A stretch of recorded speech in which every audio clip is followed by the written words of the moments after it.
నమస్తే, welcome to our channel. నేను పద్మిని. ప్రస్తుతంతో పాటు ప్రముఖ ఆధ్యాత్మికవేత్త, వాస్తు జ్యోతిష పండితులు, లలిత ఉపాసకులు, వాస్తు జ్యోతిష శిక్షణ నిపుణులు బ్రహ్మశ్రీ నానాజీ పట్నాయక్ గారు మనతో పాటు ఉన్నారు. మాట్లాడదాం. నమస్తే సార్. శ్రీమాత్రే నమః. ఏ రాశి వారు వారి రాశి ప్రకారం ఏ క్షేత్రాన్ని గనక దర్శిస్తే వాళ్ళ తలరాత మారుతుంది, లేదా పూర్వజన్మ పాపం ప్రక్షాళన అవుతుంది అనేది సవివరంగా తెలియజేస్తున్నారు. మేషరాశి గురించి ఆల్రెడీ మాట్లాడుకోవడం జరిగింది. ఇక వృషభ రాశి, చాలా మంది కంప్లైంట్ చేస్తూ ఉంటారు, మా రాశి ఈ రాశిలో పుట్టడం ఏమేం చేసుకున్న పాపం, అసలు మీ జీవితాలు ఇలాగా ఉన్నాయి అని అంటుంటారు. ఆశ్చర్యం అనిపిస్తున్నాయి, బాబాయ్ శుక్ర రాశికి కూడా ఇలాంటి అపవాదులు ఉన్నాయా అని అనిపిస్తూ ఉంటుంది. సరే, అంటే చాలా ఓవర్ ఎక్స్పెక్టేషన్లో ఉన్నా కూడా ఒక్కొక్కసారి మరి ఉంటుంది కదా సార్ భంగపాటు.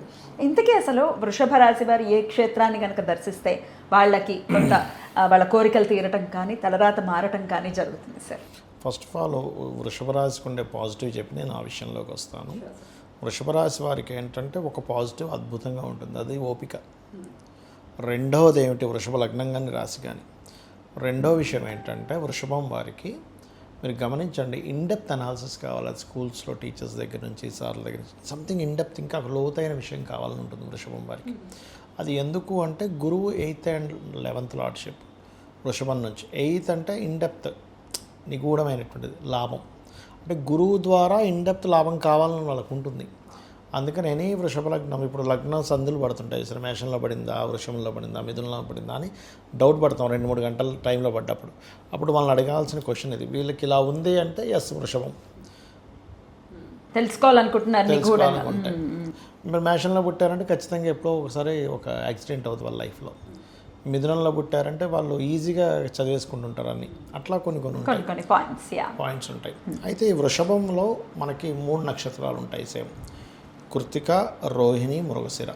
ఓకే, అయితే ఈ 3 నక్షత్రాలకి ఈ లగ్నంలో పుట్టిన వాళ్ళందరికీ కూడా వెంకటేశ్వర స్వామి లేదా విష్ణు ఆలయాలు, అంటే తిరుపతి, లేకపోతే మన శ్రీరంగం వెళ్ళడం, లేకపోతే ఇంకోటండి మనకి అనంత పద్మనాభ స్వామి టెంపుల్స్కి కూడా వెళ్ళొచ్చు.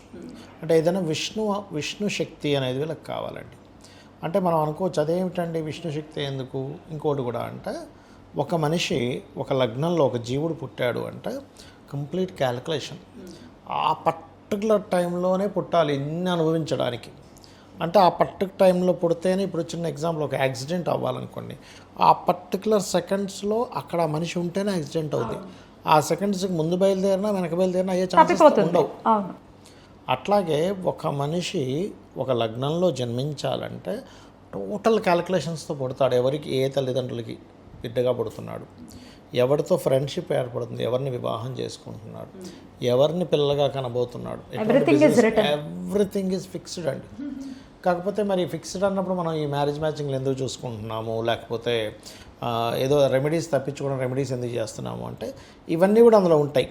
అంటే ఈ జీవుడు ఈ రెమెడీ చేసుకొని బయటపడతాడు, ఈ దోషంతో పుడతాడు కానీ ఈ రెమెడీ చేసుకొని బయటపడతాడు. లిటరల్లీ మనం పపెట్స్ భగవంతుడి చేతుల్లో కదా, భగవంతుడు ఎలా ఆడిస్తే అలా ఆడతాం. కర్మ చేతుల్లో మనం, కర్మ చేతుల్లో కొంత ఉంటుంది, మన సాధన వల్ల కొంత పైకి వెళ్తాము. ఇవన్నీ 3 భాగాలుగా అది ఇదవుతూ ఉంటాయి. ఎలా అంటే మన జ్ఞానంతో. ఇప్పుడు ఒక వీడియో చూసారు, ఇప్పుడు ఓకే విష్ణు ఆలయాలు, వెంకటేశ్వర స్వామి ఆలయాలకు వెళ్తే మంచిది అని చూడడానికి కూడా యోగం ఉండాలి ఫస్ట్. అంతే కదా, యోగం ఉంటే ఓహో నేను వెంకటేశ్వర స్వామి ఆలయానికి వెళ్తే నా కర్మ తొలుగుతుంది అనమాట అనుకొని ఆ వ్యక్తి వెళ్ళడం అనేది కూడా రాసిపెట్టి ఉంటుంది. ఈ వీడియో చూడాలని కూడా రాసిపెట్టి ఉంటేనే చూస్తాడు, లేకపోతే చూడు. ఇది కూడా మనం చెప్పాలని రాసిపెట్టుంటే మనం చెప్పగలుగుతాం. అయితే ఇక్కడ ఏంటంటే ఇవన్నీ ఒక ఎత్తు, సంకల్పంతో నువ్వు భగవంతుని పట్టుకొని వెళ్తూ ఉంటే నీ కర్మ కూడా తగ్గుతుంది. సంకల్పం కూడా చాలా గొప్పదండి, అక్కడ సంకల్పాన్ని తీయడానికి వీల్లేదు. కాకపోతే విష్ణు ఆలయాలు, విష్ణు సహస్రనామాలు ఎక్కువగా చదవడం, ఇవి ఎక్కువగా చేయాలి. అయితే ఇందులో మనం 3 నక్షత్రాలు అనుకున్నాం. చాలామంది ఏంటంటే నక్షత్రం వైజ్గా కూడా వెళ్ళొచ్చు అనుకుంటారు. నక్షత్రం అనేది ఎప్పుడు మనసుకు సంబంధించింది. మీరు ఏ నక్షత్రంలో పుట్టారంటే పలానా నక్షత్రం ఎలా చెప్తున్నాము, చంద్రుడు ఆ నక్షత్రంలో ఉన్నాడు కాబట్టి మీ నక్షత్రం ఇదే అంటున్నాం. చంద్రుడు అంటే ఏమని చెప్పింది శాస్త్రము, వేదము, చంద్రమా మనసో జాత అంటే నీ మనసు యొక్క తత్వం ఏంటి, నీ మానసిక స్థితి ఏంటని చెప్పేస్తుంది నక్షత్రం. అప్పుడు ఆ మానసిక స్థితిలో మనం గనక ఎక్కువ అంటే దాన్ని కరెక్ట్గా ఉంటే, మన మనసు కరెక్ట్గా బ్యాలెన్స్డ్గా ఉంటే మనం ఉన్నత స్థితులకు వెళ్తాము. బ్యాలెన్స్డ్గా లేకపోతే మనం ఇబ్బంది పడతాం. కాబట్టి ఇప్పుడు మనకి కృత్తిక ఉంది, అగ్నిదేవుని కానీ సూర్యభగవాను కానీ ధ్యానం చేసుకుని ఉదయం నిద్ర లేచిన వెంటనే ఓం సూర్యాయ నమః అని. రోహిణి నక్షత్రం ఉంది, అగ్నిదేవుడు అంటే ఇంట్లో పొయ్యి వెలిగించేటప్పుడు కూడా దండం పెట్టుకోవచ్చా సార్? పెట్టుకోవచ్చు.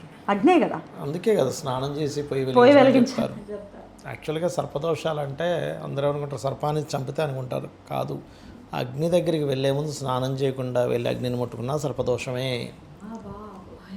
మరి అగ్ని కార్యం చేస్తున్నాం, మరి తప్పు చేస్తున్నాం ఇంకా అక్కడికి వెళ్ళి. నిప్పు కదా అది, దోషం దీపం వెలిగిస్తావా? మనం స్నానం చేయకుండా దీపం వెలిగిస్తావా? మరి అక్కడ ఎలా అయితే దీపం వెలిగిస్తుందో ఇక్కడ మనం స్టవ్ వెలిగిస్తున్నావుగా, అంతే. అదే పవిత్రత ఉంటుంది, అదే అగ్ని అదే దహిస్తుంది, అదే దహిస్తుంది. ఓకే. రోహిణి సార్, రోహిణి వారు అమ్మవారి ఆరాధన, అందులో ముఖ్యంగా రాజరాజేశ్వరి అమ్మవారిని ధ్యానం చేయాలి. అప్పుడు వాళ్ళ మనసు స్థిరంగా ఉంటుంది. అంటే చిన్న చిన్న విషయాలకు కూడా చెదిరిపోవడం ఉండదు. ఎంత పెద్ద విషయం ఇబ్బంది అయినా కూడా వాడు చాలా కామ్గా చాలా ఇదిగా ఉండగలుగుతారు, కాన్ఫిడెంట్గా ఉండగలుగుతారు. ఇక మృగశిరాకి ఏంటంటే లక్ష్మీ నరసింహస్వామి 2 పాదాలు, 3-4 పాదాలు కూడా చేసుకోవచ్చు. కాకపోతే ఏంటంటే లక్ష్మీ నరసింహస్వామితో పాటు ఆంజనేయ స్వామిది కూడా చేసుకోవచ్చు 3-4 పాదాలు అయితే. సో ఇది మాత్రం లక్ష్మీ నరసింహస్వామి ఆరాధన, లక్ష్మీ నరసింహస్వామి అయిన మహా అని చెప్పి అనుకున్నట్లయితే ఖచ్చితంగా వీరికి ఈ ఇబ్బంది అనేటువంటిది తగ్గుతుంది అని చెప్పచ్చు. అద్భుతం సార్. అది సో ఖచ్చితంగా వృషభ రాశి వారు వెంకటేశ్వర స్వామి ఆలయాలకి, క్షేత్రాలకి ప్రత్యేకంగా వెళ్ళాలి. అంటే అయితే ఇందులో కూడా ఏ మంత్స్లో వెళ్తే మంచిది అనేది కూడా ఒకటి ఉంటుంది. అది పర్టికులర్గా June, July, September 15 to October 15 మధ్యలోని, అంటే వేరే టైంలో వెళ్ళొద్దని కాదు, ఇంకా ఎక్కువ ఫలితం ఉంటుంది. అలాగే జనవరి 14 to ఫిబ్రవరి 14 మధ్యలో వెళ్ళడం మంచిది. ఎందుకంటే సూర్యభగవానుడు అక్కడ సంచరిస్తుంటాడు, ఆత్మకారకుడు. అక్కడ ఉన్నప్పుడు నీ మంత్రము నీ క్షేత్ర సంబంధాలు కలిగినప్పుడు నువ్వు వెళ్ళి అక్కడికి వెళ్ళి ధ్యానం చేస్తే కనుక, క్షేత్రంలో మనం ఏదైనా ఇప్పుడు ధ్యానం చేసామనుకోండి, ఒక మంత్రం చేసామనుకోండి, ఇక్కడికంటే 1000 రెట్లు ఫలితం ఉంటుంది క్షేత్రంలో. ఇప్పుడు 1000 రెట్లు ఫలితం ఉంటుందంటే it's not a simple thing. ఇప్పుడు నువ్వు 1000 రోజులు చేసిన ఫలితం, 1000 రోజులు గంట సేపు చేసిన ఫలితం నువ్వు 1 గంట సేపు చేసావంటే, మరి అలాంటప్పుడు 1000 రోజులు అంటే ఏంటి? ఆల్రెడీ 3 years, అంటే 3 సంవత్సరాల పాటు 1 గంట సేపు నువ్వు మంత్రం చేసిన ఫలితం వస్తుంది ఏదైనా క్షేత్రానికి వెళ్ళి చేస్తే. అద్భుతం, ఇంకా తిరుగులేదు కదా. Right sir. అయితే ఇప్పుడు తిరుపతి లాంటి క్షేత్రం వెళ్ళాలి అని అంటే అందరికీ టక్కున అనుకున్న వెంటనే అయ్యే పని కాదు. ఎంతో కొంత సామాన్యులైతే దానికంటూ బడ్జెట్ని జాగ్రత్తగా చేసుకుని చెయ్యాలి. రెగ్యులర్గా కూడా ఇంటి దగ్గరలో ఉన్న వెంకటేశ్వర స్వామి ఆలయాలకు వెళ్ళటం కూడా ఫలితాన్ని ఇస్తుందా? రెగ్యులర్గా వెళ్ళొచ్చు, ఇంట్లో వెంకటేశ్వర స్వామి దీపారాధన చేయొచ్చు. విష్ణు సహస్రనామాలు శనివారం పూట కనుక వెళ్ళి వింటే మంచి ఫలితాలు ఉంటాయి. శనివారం విష్ణు సహస్రనామాలు, బుధవారము ఈ మాల అంటే తులసి మాల స్వామివారికి సమర్పించడము చేయొచ్చు, మంచి ఫలితాలు ఉంటాయి. చాలా చక్కగా వివరించారు సార్. ఖచ్చితంగా వృషభ రాశి వారు దీన్ని ప్రాక్టీస్ చేసుకుని ఖచ్చితంగా వాళ్ళ పూర్వజన్మ పాపాన్ని నుంచి బయటపడి చాలా సంతోషకరమైనటువంటి జీవితాన్ని ఆస్వాదించాలని కోరుకుంటూ ఇక నెక్స్ట్ వీడియోలో మిథున రాశి గురించి తెలుసుకుందాం. Thank you sir. నమస్తే. శ్రీమాత్రే నమః.